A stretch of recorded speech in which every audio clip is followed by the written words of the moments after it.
the deal that I made with that president is he said, I'm only going to let you be interim. I am not going to hire you permanently because you need to get your doctorate. You can be a president someday. And I went, oh, ha, you're funny.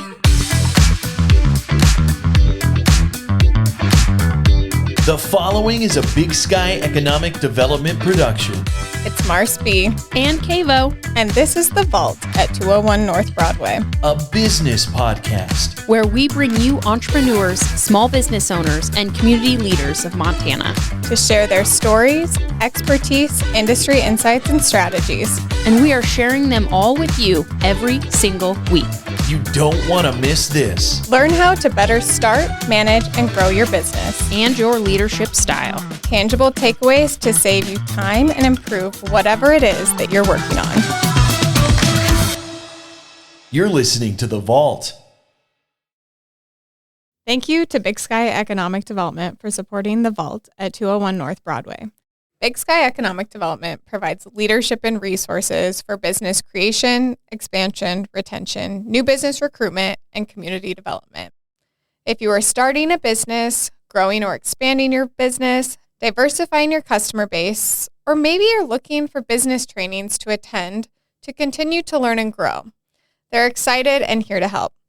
Even if you're thinking of relocating your company into Billings, they're a resource for you. BSED also provides resources for community development initiatives by planning, partnering, and managing projects and administering grants for redevelopment and placemaking. Their workforce development program brings together industry and education partners to anticipate and respond to community workforce needs. And they provide talent attraction and retention resources for your business to use under the community brand Better Off in Billings. BSED's Rock 31 program is focused on helping startups thrive. And in their location in downtown Billings, they have 2 floors dedicated to co-working and additional spaces throughout their building open to the community to host their meetings, events, and trainings. Visit bigsky.economicdevelopment.org. Again, that's bigsky.economicdevelopment.org or follow them on Facebook and LinkedIn. Today, joining us in the Vault is Chancellor Stefani Hicswa. Welcome. We're so excited to have you. And we're excited today to talk to you about authentic and intentional leadership. So welcome to the Vault. Thank you. I'm so excited to be here today. Thanks for coming on. I have to mention to everybody because they can't see you. She is wearing a yellow jacket. You get it. The yellow jacket. Exactly. That's so fun. I bet it's kind of fun. I mean, like to have the mascot and then like, I don't know, getting to dress up in the school colors. Maybe it gets old. It is so fun. But I tell you what, I'm watching the women's basketball this season and LSU purple. I don't know if I could pull off purple, but blue and yellow works. With the pink feathers. I saw that on one of her, the coaches, like, blazer jacket. She must have had it like custom. It was like the feathers from New Orleans. You know what I mean? Like, Yeah, it was loud. Her outfits are loud. It's a lot. Yeah. It's a lot. And as Chancellor, I probably shouldn't be a lot, but I'm kind of over the suits and, it feels so stuffy anymore. Yeah. I think that's what I love about you is you're so approachable. You're very level-headed, and I'm not within your school, but I would say that would be something that I'd really like is that I have a very approachable person I can come to. Good. Thank you for that feedback. I hope I'm approachable, and I want to be, and I like to interact with students as much as possible, and that's part of that authentic leadership. This job is too hard to be somebody I'm not or somebody I'm pretending to be. And so I want to be 100% authentically me. And for women, clothes really make a statement, but you don't want to be uncomfortable. So I've had to find that happy medium where I'm not like the LSU women's basketball coach, but also I'm not in just shorts and a sweatshirt coming to work, because there's that level of respect that I have to command when I have to make tough decisions. But you're right. I really do want to be approachable and for people to feel like they can come up and talk to me.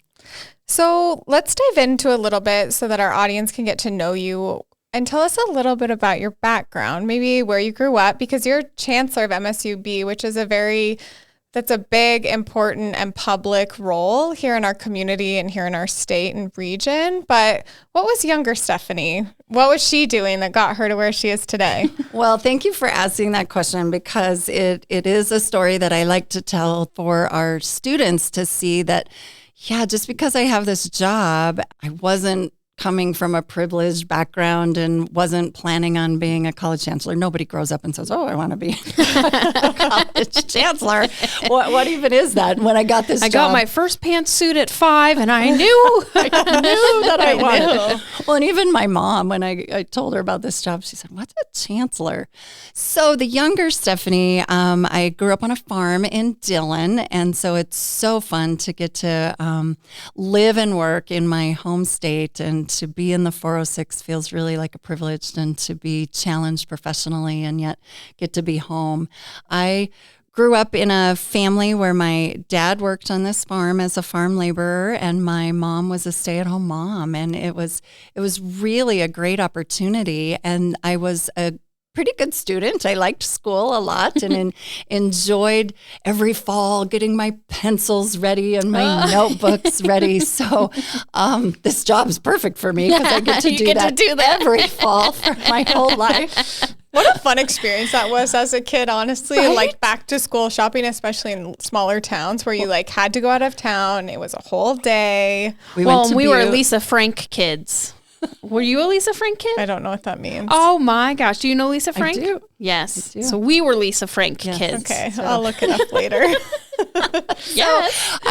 I have really fond memories of being a student and loving to learn. And I had to work a lot as a kid. My dad was a farm laborer on this ranch, and we helped him. And so my first job was at 9, and I credit my hard work ethic to my farming background. I was pulling sunflowers out of the wheat fields, just walking acres and acres. It's like getting the rocks, it's like picking rocks, picking sunflowers out. Yeah, and I picked rocks and all of those kind of jobs until I was baling hay and some of those responsibilities. And actually, that's part of my story. I remember baling hay for the third crop in September, studying for a history test on the tractor, thinking, I need to go to college. I don't want to do this the rest of my life. And then I started calculating, okay, what do I need on this test to get an A, and what would that do with my grade? This is not my future life. All of those kind of things. And so I was in honors classes and had some really good classmates and was learning a lot. And they were all talking about going to college. And because neither of my parents went to college and nobody that I knew went to college, I didn't really know how to go about that whole process. And so I went and talked to the high school counselor. And he said to me, you can afford college, so you probably should join the military. I went, what? And the military is a great option for some people, but that just didn't quite fit me. And so I knew I needed to figure out how to afford to pay college tuition. And so I knew that by being in leadership roles and being in clubs, I could get scholarships. So I started getting involved, and I started running for offices so that I could build my resume so I'd be competitive for scholarships. Well, then the leadership bug hit me. Dang it.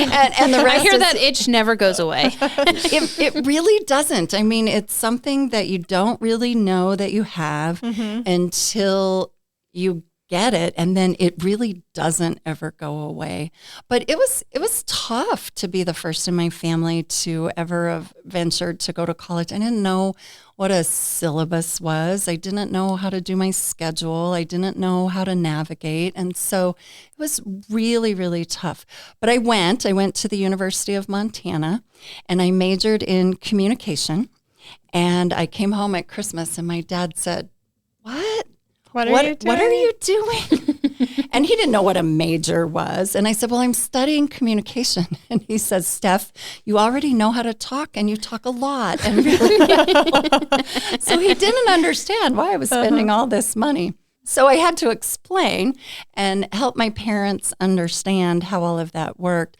And then he was in an accident during that time in my early college years and was really struggling with pain. So the farm accident caused some disabilities for him. And I really felt like I should go back home and work because it was tough to afford to go to college anyway, and I was working some, but I wasn't able to contribute to my family if I'd been working full time. And that's something that I've realized over the years, that so many of our students at MSUB are pulled with that need to help their family and the need to go to college. But now, after receiving a college degree, I'm so glad I knew somehow that I would be better off than working in a minimum wage job in Dillon with no education. So I'm really, really glad that I did that and persevered. That junior year of college is hard for a lot of people because it's really a tipping point.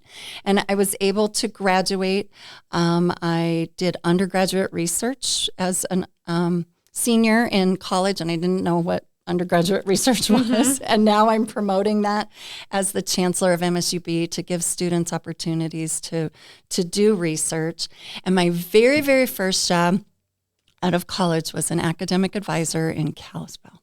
Oh, wow. And it was such a great opportunity to get to work with students and to help them figure out their schedules and figure out how to graduate on time and know that you need to plan ahead so far. And that was something that I didn't really realize would be part of my career path. So my undergraduate research was in what was called attrition then, which is dropping out. Now we call it retention, which is staying. And I have really stayed a path on my career to focus on making sure to help students be able to get from semester to semester and graduate on time. As I finished my master's degree, because I'd already done research, so my master's degree wasn't very scary, and it was a way for, quite frankly, to make more money. I mean, intrinsically, there were lots of value to it, but I was making... That's a black and white, yeah. Right? And so many people look at that as, what do we need? I was making $10 an hour as an advisor. And my brother, who didn't go to college, was making way more money than me. And so again, that pull, it's like, oh, this is tough. But I ended up getting my master's degree, and that allowed me to get a better job. And I ran a program called Upward Bound, which a lot of people in this area are familiar with. And then I had an opportunity. I was so bold, and I didn't even know. And were you all at you were at U of M during this? So I was at U of M for my undergraduate degree, and then I worked in Kalispell, and my master's degree is from Montana State University. Oh, so spreading the love a little bit. Yeah, exactly. So a lot of people are like, oh, the family divided cats and grizz all in one person. And so I did my master's degree in the summer. I had a 9-month contract as an academic advisor, and I did that degree in the summer. And we didn't have online classes then, but Bozeman was offering outreach classes in Browning. And Browning wasn't that far. It was just over the mountain from Kalispell. It's a very beautiful drive. It's such a beautiful drive. And so I took classes over in Browning and went over Friday afternoon and spent the night, and then took classes on Saturday to be able to get it done. And then I was so bold. I went to the president's office and I'm like, I'm getting this master's degree. And I was all full of myself, getting this master's degree. And I want to be challenged a little bit more. I'm running this Upward Bound program, but, I think I can do more. So if there's anything that you need me to do. And so there was a position opening, and he said, and it was in Libby. It was the director of their branch campus in Libby. And he said, do you want to go to Libby? I said, I was hoping you would ask that because I heard that guy was leaving and I could do better than him. The confidence. I love it. No, I don't even know why I thought that. And I went to Libby and loved it. And so and did better? I don't know. I enjoyed it and did well, but I was only there for 2 years. The deal that I made with that president is he said, I'm only going to let you be interim. I am not going to hire you permanently because you need to get your doctorate. You can be a president someday. And I went, oh, you're funny. And then he gave me an opportunity to go to a workshop on leadership. And I told you, I'm this Leadership bug is there. Leadership bug, student of leadership. And I thought, sure, he's thinking president. I'm thinking being a committee chair or Rotary Club president. So I went to this leadership workshop, and what I didn't know then is it was a preparation seminar for women wanting to be presidents. My president recommended me. I didn't know at the time that I wanted to be a college president, but they were seeing a lot of people retire in the early to mid 90s and really wanted to get more women in leadership in the future. And so I loved it. You journaled as part of it. You did team building exercises, all the stuff I'd done in high school and college. And so I just loved it. And one of the prompts that they had us write about was, could you ever see yourself as a president and why? And so I did that. Well, I could do better than, some of the other people that I know. It's all relative, right? And so that was what I wrote about. And then the next day they said, okay, if you're going to be a president, where would you want to be? And I said, Miles City, Montana, or Powell, Wyoming, because those were small towns like Dillon that I knew had community colleges. So Kalispell was Flathead Valley Community College. And so those were each smaller institutions than there. And so I thought, well, maybe I could do that. 10 years later, I was president of Miles Community College. Oh, wow. And so that is the power of intention. And then the rest of that story is 7 years after that, I was the president of Northwest College in Powell, Wyoming. And so I really believe in the power of setting goals and the power of intention. I didn't know it then that I was setting those goals necessarily, but those prompts put it in my head. And one of the facilitators said, if not you, then who? Who are going to be the college leaders of the future? We need young leaders to look at their future and set those goals, because otherwise nobody's going to want to do these jobs. I was 37 years old when I became the president of Miles Community College, and I had a 1.5-year-old and a 2-month-old baby. So a young family. A young family. And so the entire So you're time, really testing yourself. it was such a challenge. And now I look back and think, oh, I was so tired during that time. But my son, who's now a senior, so he was 2 months old when I became a president, and he is graduating this spring. So the entire time he's been alive, his mom has been either president of a college or chancellor of a university. And so, that young Stephanie loved school and grew up, loving to learn and to get the new pencils and the new notebooks. And then I think my high school counselor that I went to talk about college challenged me in a different way. I was really mad, but I was stubborn too. And I thought, I'll show you. And not too long ago, he saw my mom's husband in the grocery store, and he's like, how's Steph doing? And he says, well, actually, she's Chancellor of MSU. And he went, oh, he of course didn't remember the advice, but I remembered that advice, and I remembered he challenged me. And what I know now is that situation paved the path for my career, because I never wanted any other student to think that they weren't good enough, that because they didn't have the money or because their parents didn't go to college and didn't know how, that would be a barrier for anyone else. And so my whole career has been about making sure students are retained and graduate. And I'm really proud to say that after I left Miles City and Powell, Wyoming, both of those colleges had the highest graduation rates in their history. Wow. And so I'm hoping that will happen here. We're on the right path, and we're doing a lot of the things right and what the research shows. But that young Stephanie never would have thought I would be a college president or a college chancellor, but that authenticity and wanting to lead and wanting to help people has been with me for as long as I can remember. The other thing, as part of being a kid, I was that competitive kid that sold the most Girl Scout cookies, that sold the most World's Finest chocolate for band, that sold the most newspaper subscriptions for drill team. And so I love fundraising. And that's a big part of my job now, not knowing that selling World's Finest chocolates to come to Billings for state tournament for band would set up my fundraising expertise as well. But those experiences that I think that you have from childhood, like some of them are like, I'm like, oh, we did that too. And I'm, but how they shape and give you tools you didn't even know at the time that now you look back on and you're like, that was so valuable. Yeah. And I tell you what, the farming schedule, getting up at dawn and going to bed after dark and getting up and feeding cows in the middle of the night, not necessarily feeding cows, but I'm getting up to deal with situations or staying up late. And so calving was really good experience for the stamina that's required. Ag kids have a grit that others do not. I think you do develop that grit. And if you don't feed the cows, they die.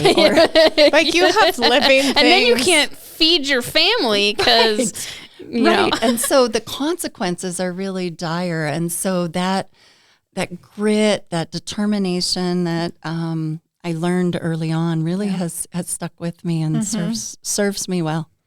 So what were some of those, because you're at Miles City and Powell, what were some of those like leadership moments that, because you do really lead with intention and authenticity, and I think in a session you did with our leadership team that really shone through.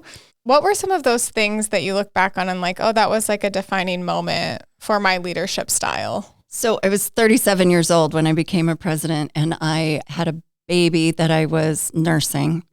And so my life was just kind of wild, and I would show up to work with baby spit on my shoulders. So that took out all semblance that I'm going to dress nicely and take a briefcase to work and shine my shoes, because I just couldn't do it all. And then a woman that I worked with in Miles City said, I have clothes older than you. And so, it's like, well, she has clothes older than me. I have spit on my clothes. I have dog slobber on my pants. It took all of that, any air that I thought I would be coming in away. But the other thing that was really great is Miles City is an amazing community. And even though Billings is bigger, Billings is similar that way. People are authentic and they're just who they are. And you can't pretend or suck up to people because they can totally see through it. So I was a young mom in this job, getting to know donors at Miles Community College who were farmers, and that bought me, my kids would say it's street cred, bought me field cred, I guess, with them, and they were just normal people. So then I just knew I could be my normal self, and I didn't have time to make up a persona. So what they saw is what they got, and they didn't know some days. One of my staff members said, okay, Stephanie, I get it that you wake up in the morning and you're excited about what we're doing and you send emails. Please don't. Just wait until you can think them through. It's like, I can't think them through until I send them through. And then I'll think them. And then I sit there and I go, ooh, I should have added that, or I should have changed that. Or And then it gets you thinking and it works out better altogether. So I just really started out that position kind of raw and tired with a new baby. And just I didn't have any assumptions of what it should be. And so it carried through to Miles City. And then when I moved to Powell is so similar. And I was nervous actually coming to Billings and a university. I came from a community college and from Dillon. And I thought, oh no, I'm going to have to step up my game a little bit going to MSU Billings and living in Billings. But I quickly learned that people in Billings are so real and so good. And I knew so many people here. Steve Arviskow was somebody that I met early on back in the days when Max Baucus was doing his economic summit. Steve was really involved in that. And so I got to know him. So I had a built-in friend, professional friend here. And it turns out I have so many friends from grade school. I have friends from grade school who are here. I have friends from high school and friends from college who live here, and we try to get together, and it's so much fun. That's fun. The Billings Gazette reporter from when I was in Miles City, and I talked the other day, so I got to know her early in my career, and it's just fun, the connections that you make. And I think, Marcel, to answer more of your question, that authenticity, when you're authentic, people are able to develop those relationships, and then they become lifelong relationships, and it's just so much fun. And even since I've moved to Billings, I've met people. Julie Seedhouse is one of them, who's she's a become sweetheart, a dear friend, and I met her because she was an alumni, and she was really good to help me transition when I moved to Billings. And so those kind of friendships that I've built are near and dear to my heart now.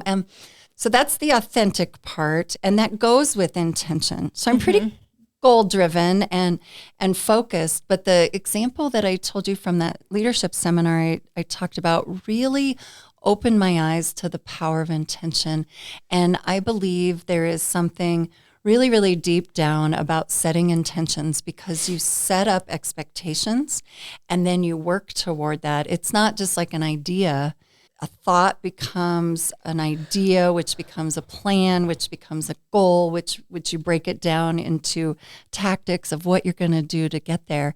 And that's exactly what we're doing now with our retention plan at the university. And it's changing students' lives. They are able to be retained and stay in school and have barriers removed so that we can figure out how to make them do that. And that's all about intentionality.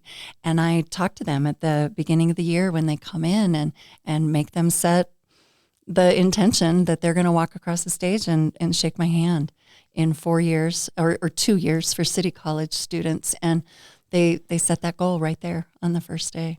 Which is so exciting. And I think just intentionality with your leadership at MSUB, because it went through, different chancellors, and there just wasn't stability there or a face and a strong brand. And I think you have done such a great job, even with little things, which I think little things matter so much to really help the bigger things. But even your logo, switching the fonts and modernizing it a little bit. And you are really the public face of MSUB. And I think you bring so much credibility and excitement back to the institution that it just didn't have as much prior to you being here. Well, thank you so much. That is such a nice compliment. I am actually the longest sitting chancellor since Ron Sexton retired in, I think, 2013. Wow. And so you make a really good point about stability, because I am that face, and I realize that even when I'm being silly. Hey, people relate to silly. Right.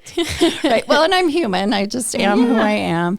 But I know I am the face. But the longer I'm here, the more people who get to know me and get to hear about the university. When the other chancellors' tenures, for various reasons, were so short, not as many people had the opportunity to get to know them and to get to know who they are. And I've been really intentional about being visible in the community, being open to talk to people about what's going on at MSUB. And it's so easy to just gush. And thank you for the compliments about the brand. But really, our faculty and staff are the brand. And you can make the font look like the quality that what we have in the institution. But I tell you what, our faculty are so amazing, and students have such a great opportunity to get to learn from them.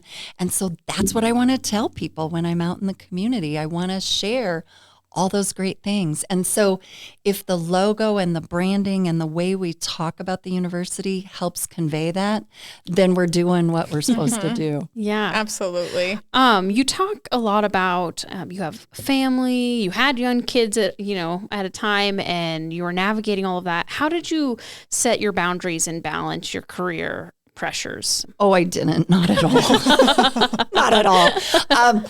I think it's not about work-life balance. You hear a lot of people talk about work-life balance. I really think it's about work-life integration.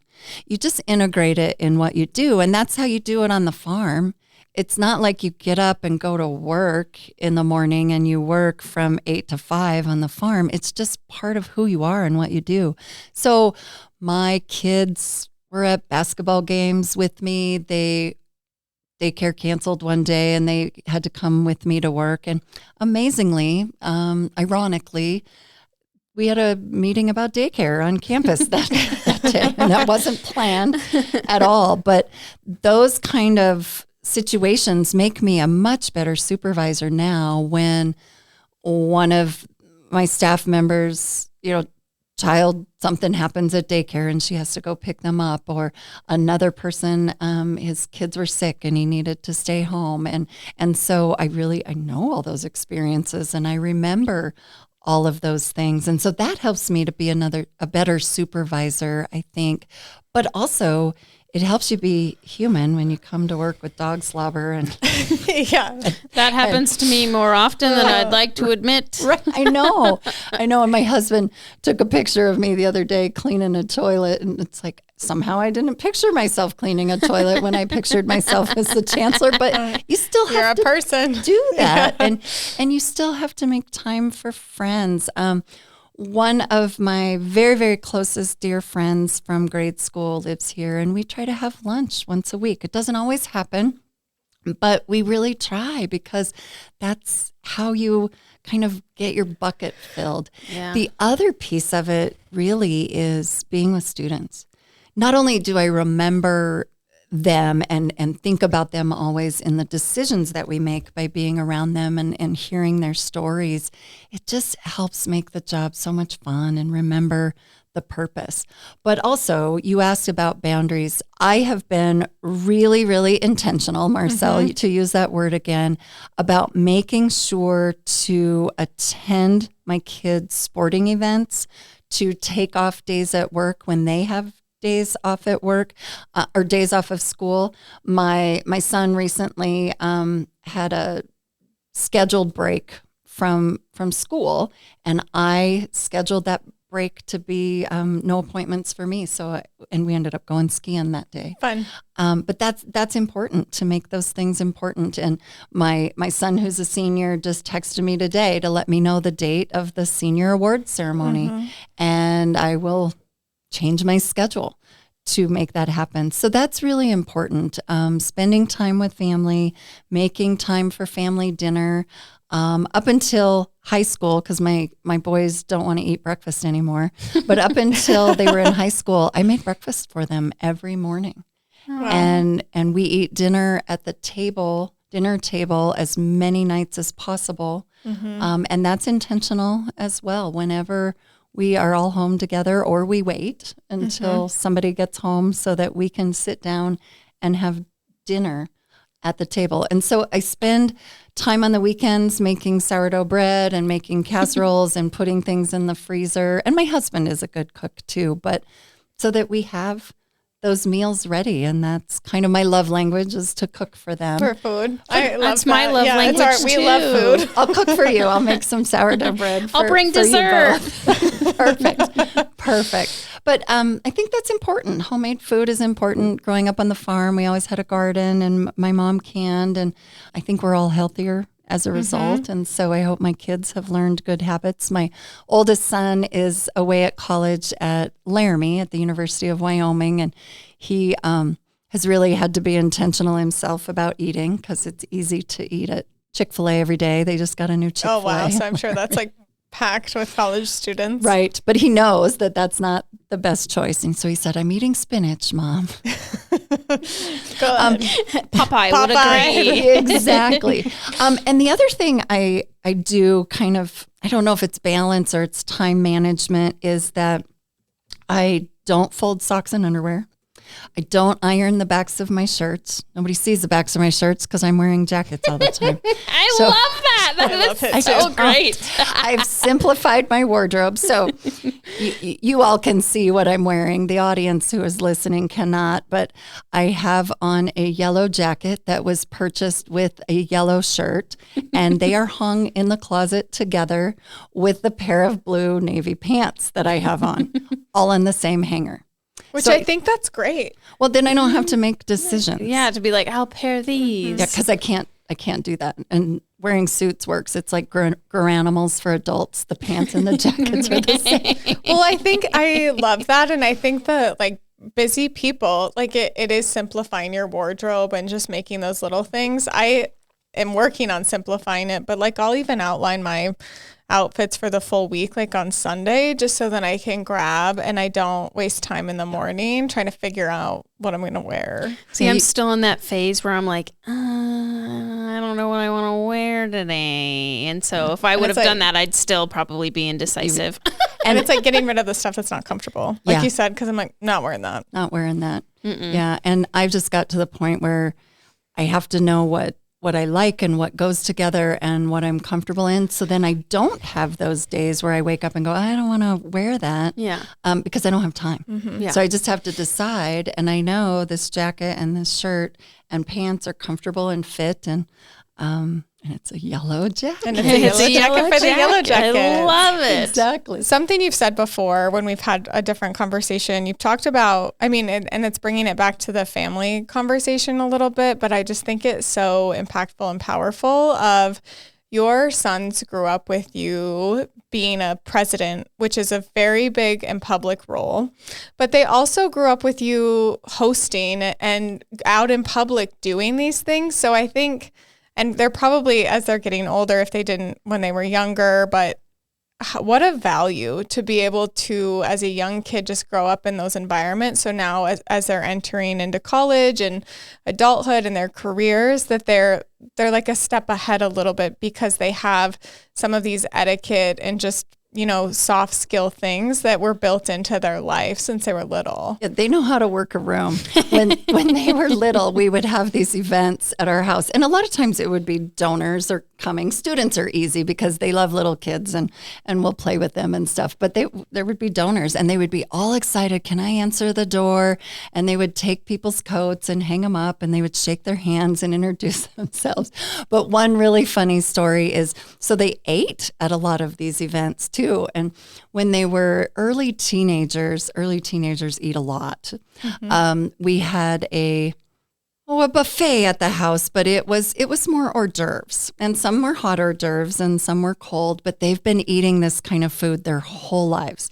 So they know what they're doing, but they also know it's dinner, that they're not getting dinner. This is it. And so instead of 2 shrimps, they're taking 6. well, no, because they know how that works, because it's an hors d'oeuvre party. Yeah. So, but they also know that there's leftovers. So one time they had their plates and they were putting food on their plates, and the caterer went up and slapped their hands and told them no. And they turned to her confused. And so they came and they're like, Mom, she won't let us eat. I'm like, what do you mean she won't let you eat? And so I went over and I said, this is dinner for them. She's like, they're teenagers and I only made enough food for, and you know how caterers. Oh, yeah. It's 2 shrimp, not 6. And I said, they've been doing this their whole lives. They will be fine. But then the funny part of the story is the same person was catering a fundraiser dinner for Pheasants Forever, Ducks Unlimited, or Elk Foundation, or something like that my husband and 2 boys went to. And so it was steak and potatoes and bread and all those things. It's like, eat more. And so she was catering and they went in the line and they said, is it okay if we eat tonight? They were so bad. They were so bad. But they've gotten really good at it. To your point, they know how to have those side conversations. We've taught them how to shake people's hands, and they're not intimidated by donors or adults, and so they're really funny with other adults now, and they form relationships really well, and it's fun to see them now that they're 18 and 19 be able to navigate that world, and I really enjoy watching them grow up. Recently, we had a function here at the Chancellor's residence, and they got to meet Julie Seedhouse, which was one of the people that were there. And I didn't know, now that they're older teenagers, if they would want to do it. And so I said, you don't have to answer the door and take coats anymore. They were over that years ago. But I said, please come down from your room and just introduce yourself and meet everybody. And they were there for the whole party. They loved it. They loved it. They got to know one of our faculty members is Matt Queen. I don't know if you know Matt, but he's a chemistry instructor and he is just dynamic and amazing. He had Grateful Dead sneakers on and he bonded with my youngest son, and my youngest son is now buying him Grateful Dead stickers at Teton Gravity Research when we're traveling. Oh, I got to get this for Matt. So those are the relationships that then those become lifelong kinds of examples that they will remember and hopefully learn and grow from. Absolutely. Oh, gosh, that's awesome. So I'm going to shift gears for us a little bit. Okay. I want to talk about your top Gallup Clifton strength, which is input, and just share with us a little bit about what that means to you as a chancellor in your personal life and how you see yourself using that input. So Clifton Strengths Finder or Myers-Briggs, all of those different kinds of instruments help you identify various strengths or tendencies, which is really helpful in the workplace and when you're building teams. And when I first did the Clifton Strengths Finder and found out I was input, it's like, well, of course, that's one of my strengths. As a leader, I've always been this way. I want to get input from people. I am surrounded by incredibly smart, experienced people, and they know more than me. And that's what you want to hire, right? You want to hire people that know more than you. And so I want their input. I want to get a sense of what they think the decision can be. And what we do as a result of that is create a vision for the future that is shared with all of us.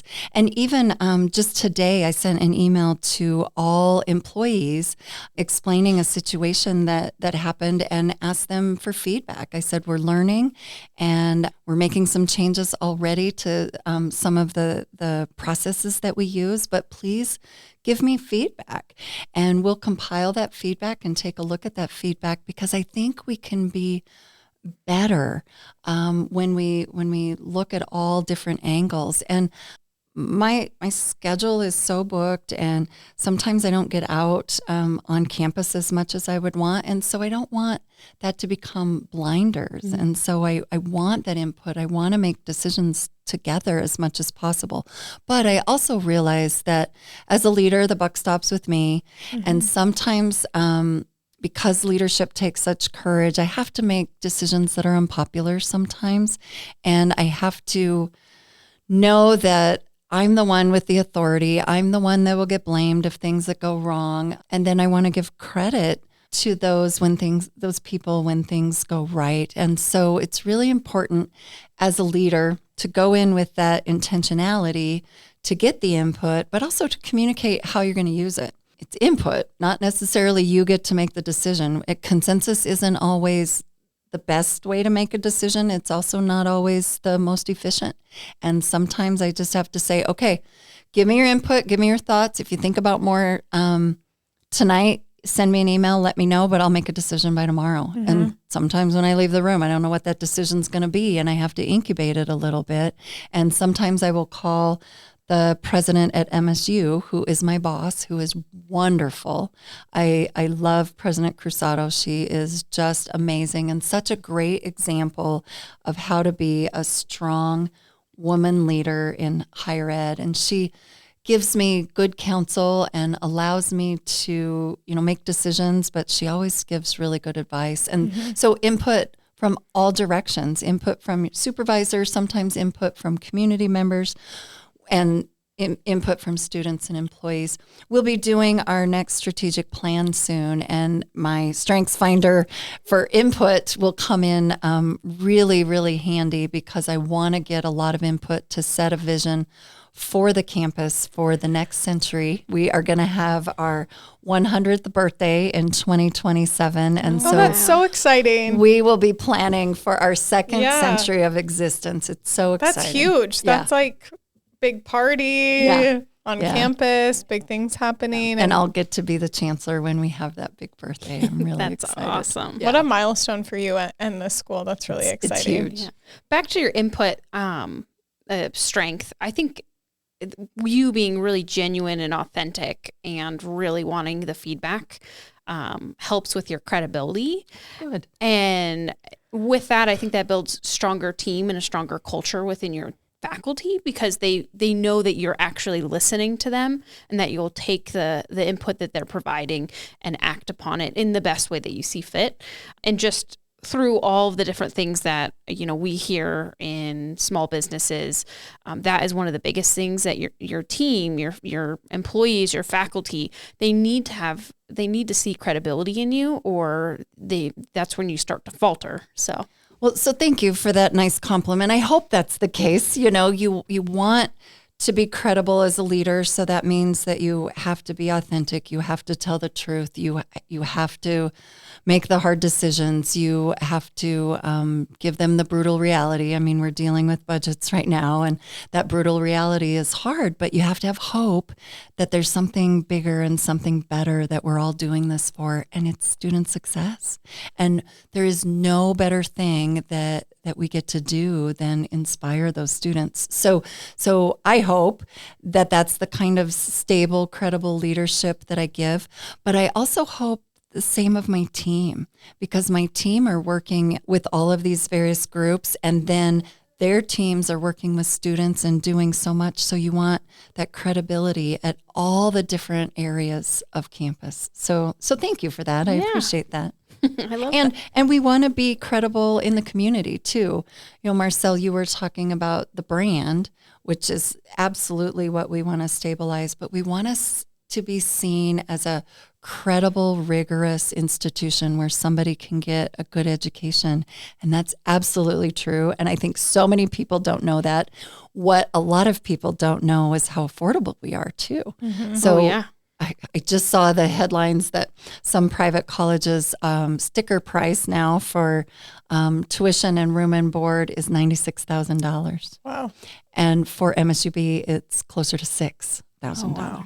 So we're really affordable, and students are really able to get a strong, high-quality education at that affordable price without taking out a ton of loans and without working a ton to be able to finish that degree and then get out in the workplace. Yeah. I don't want them there for 10 years until they can pay for it on their Walmart wages. And Walmart pays really well anymore, but I want them to get into a professional program. So healthcare, for example, is one of our most popular choices for our students, and we have several different avenues. But if they can get in and get a 2-year degree or a 4-year degree in healthcare, they can double, triple, quadruple their salary almost immediately upon graduation with that 2-year degree or that 4-year degree. But the benefits go backwards the longer they're in school. We want them in the workforce. Yeah. And we want them in the workforce for economic development of our area as well. And they're so good and they're so well trained. Let's get them out and take that, great education that they learned and be able to give back to the community and the region. Oh, gosh. And I think, you guys do such a good job. I mean, you have so many offerings, and I think one other unique thing, there's a couple of things. I think it is easy for those people that do have to work, that you were talking about a little bit earlier, that do maybe have to work full time, just where they're at in their life, if they're going back to school. But your class setup with online availability in person makes that so accessible for students. And then also your master program. So healthcare, public relations, and I think there's a lot that I'm missing, but just having those offerings here in Billings. So really, if you're a student and you grow up in Billings, you graduate from one of the public schools or Central or one of the other ones, that you can stay here, go to school, get a great degree, and then come back into our workforce all in Billings. You don't have to get a leave. great job. Get a great well-paying job. It's affordable to live here, so it's a really nice. Some would say You're better off in Billings.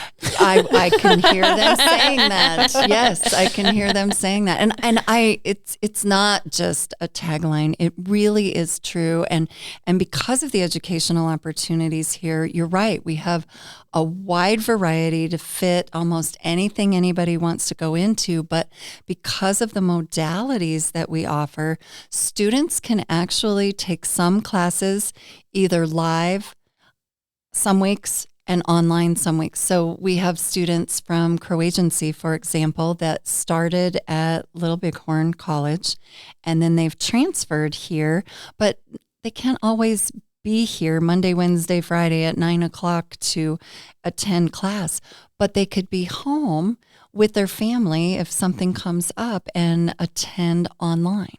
And so that's called high flex. So it's not just online or it's not just live, and we have those kind of classes too. We allow students the flexibility to come and go as they need to, and that works really well for students with families or, like you said, that they need to work. And so we offer that flexibility for students to do that at the undergraduate level, and then master's programs are different depending on the different programs, but they can finish those right here in Billings. And we're a really good fit for the small towns in our region. Just like I was talking about me personally, coming from Dillon and being nervous after living in Powell and Miles City, that Billings is a big city, but it's a big city made up of people from small towns.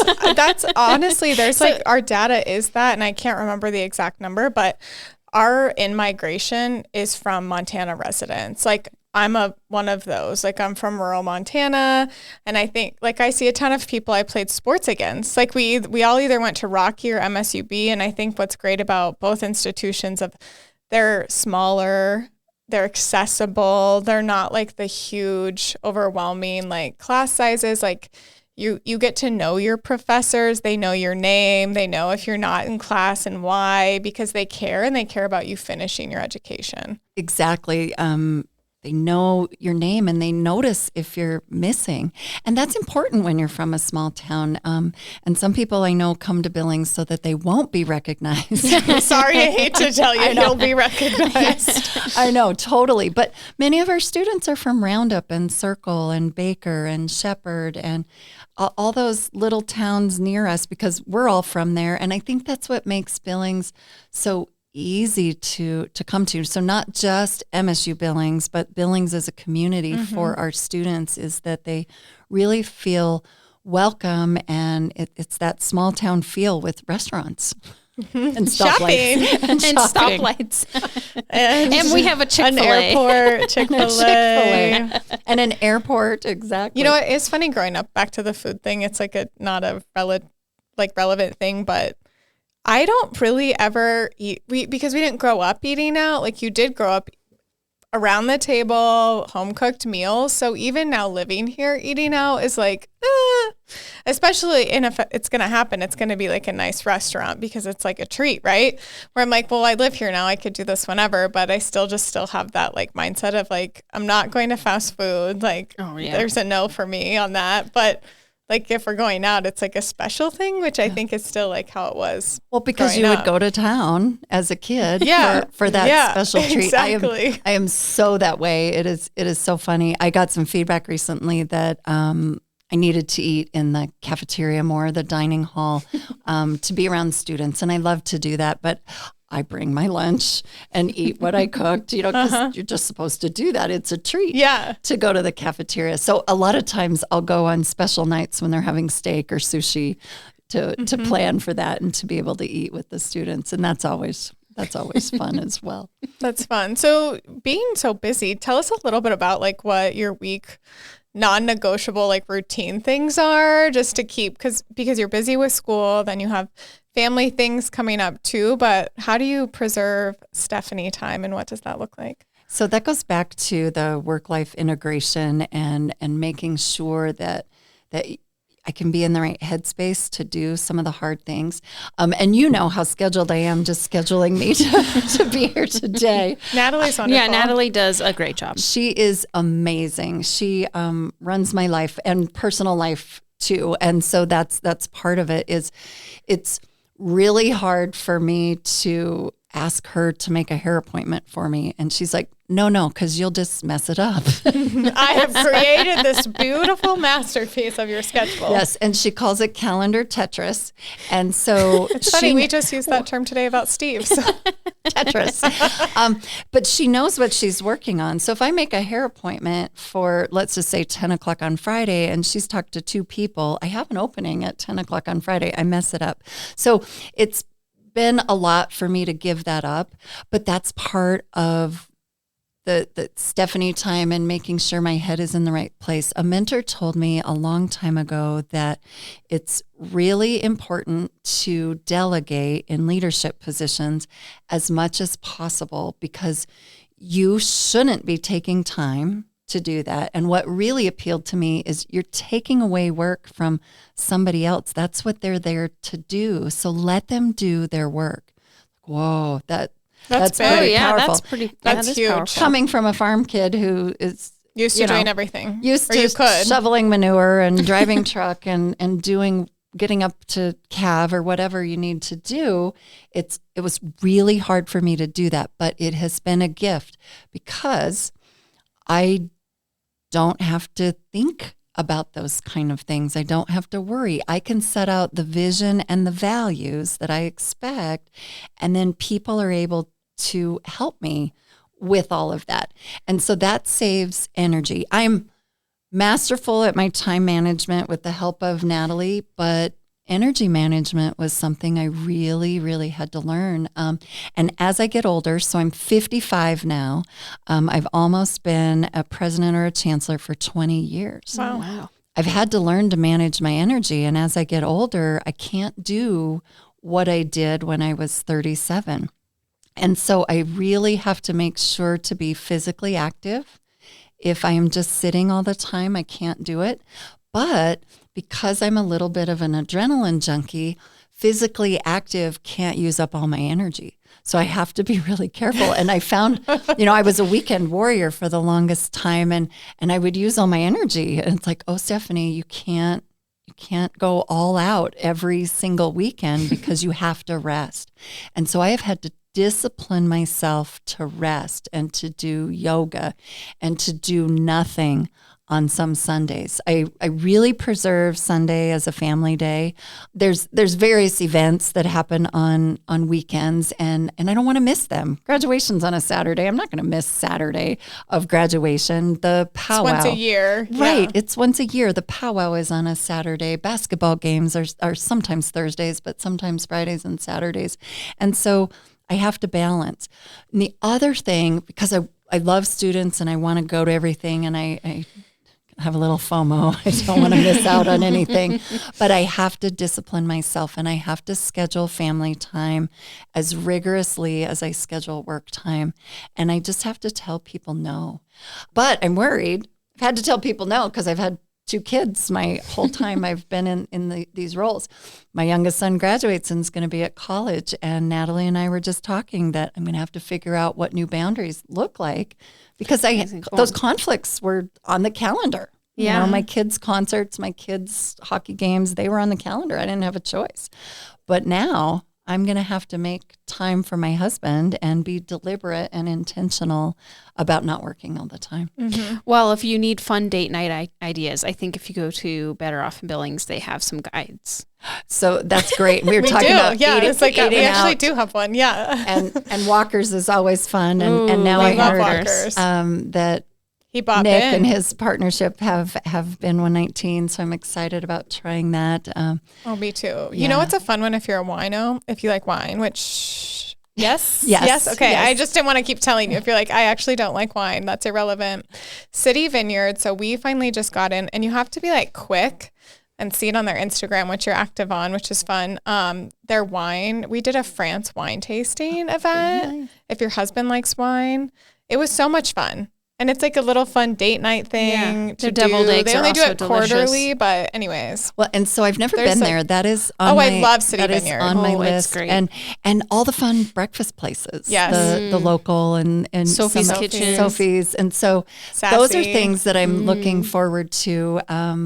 rather than eating in the car on the way to, whatever wherever you're events going for the sports. my kids have. So that's exciting part about being an empty nester and getting to explore Billings a little bit more in a different capacity. Yeah, like as a tourist, I think Visit Billings always talks about, which I'm sure you've heard, but being a tourist in your own city. And I think getting to do some of those things and your kids coming home to do some of those things with you will be a lot of fun. It'll be really fun to rediscover Billings as an empty nester with my husband. Yes. That's so fun. So I have to ask this question because Marcel has mentioned it to me. Lipstick and a piece of gum make all the difference. You've got to share. Tell our listeners, what does that mean? So there was a high school student who was doing her senior project on female leadership, and she did this podcast, which was just fantastic. And she invited me to come to her presentation at the end of her senior year, which was so much fun. And she was asking me about just being a female leader and what that meant. And I said, you have to put on lipstick before you go to Rotary. And she laughed and she loved that. She said, I'm really into makeup. And so I love that. But I actually had a mentor and she was taking me to Rotary to just see what she did as a president. I shadowed her a lot and she was putting on lipstick before you ate lunch. Okay, I get it. I'm not real big into the makeup thing, but you put on lipstick after you eat, right? Why do you put it on before you go to lunch? And she said, you need to present yourself as a president always, and especially as a female leader, you always want to look your best. Now, I think you have to look authentic too, and not worry so much about makeup that it you spend more time doing that than you do interacting with people and relationships. But you feel better when you are dressed comfortably and your makeup is on and so lipstick becomes the metaphor for that, put on lipstick. That's going to be the name of my book when I write it, Put on Lipstick Before You Go to Rotary and Other Leadership Lessons. But then the gum, a good night's sleep and a piece of gum solve everything. And when I am tired and crabby, and I don't get crabby very often, so I realize, okay, I'm tired or I need a piece of gum. And there's something about peppermint and mint that gives you energy and all that kind of stuff. So there's some science behind it. But I also think it's about not having bad breath, how you present yourself, and just feeling good about that gum. But a good night's sleep works really well. So lipstick, a piece of gum, and a good night's sleep solve all the problems in the world. And I think the sleep one is World so true. Peace. World Peace by Stefani Hicswa. Lipstick, gum, sleep. Well, thank you so much for being here with us today. We like to end each episode with a few rapid fire questions. So before we do that, we'll just hear a quick message from one of our sponsors. Thank you to the Small Business Development Center for sponsoring The Vault at 201 North Broadway. The Small Business Development Center offers free personalized support from business plans to financial projections and beyond, empowering small businesses to thrive. Reach out to us at bigsky.economicdevelopment.org. Well, thanks for being here with us today. We're going to start our questions off with, what are your red flags? My red flags are when I'm crabby. When I have a headache, I know I need to drink water. When I'm crabby, I know I need to have sleep. When people aren't trustworthy, and when people aren't authentic.